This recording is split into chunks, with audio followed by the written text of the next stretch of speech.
ছাত্র জনতার আন্দোলন চলাকালে জুলাই আগস্টের গণহত্যা ও মানবতা বিরোধী অপরাধের অভিযোগে গ্রেফতার সাবেক ১২ মন্ত্রী সহ ১৬ আসামিকে আন্তর্জাতিক অপরাধ ট্রাইব্যুনালে হাজির করা হবে আজ।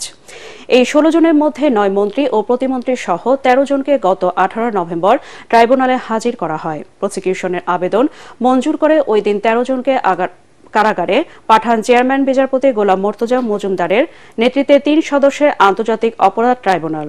সেদিন চিফ প্রসিকিউটর ট্রাইব্যুনালের কাছে তদন্ত শেষ করতে আরও ২ মাসের সময় চাইলে আদালত ১ মাস সময় দেন।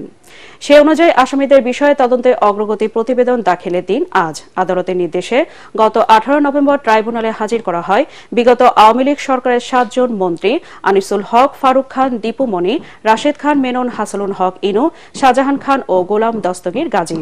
এছাড়া সাবেক প্রধানমন্ত্রী শেখ হাসিনা ২ উপদেষ্টা সালমান এফ রহমান ও তৌফিক ইলাহি চৌধুরী, প্রতিমন্ত্রী জুনায়েদ আহমেদ পলক ও কামাল আহমেদ মজুমদার এবং আপিল বিভাগের অবসরপ্রাপ্ত বিচারপতি শামসুদ্দিন চৌধুরী মানিক ও সাবেক স্বরাষ্ট্র সচিব জাহাঙ্গীর আলমকে। এই ১৩ জনের বাইরে নতুন করে আরও ৩ জন সাবেক মন্ত্রী আমির হোসেন আমু, আব্দুর রাজ্জাক ও অ্যাডভোকেট কামরুল ইসলামকেও হাজির করা হবে আজ।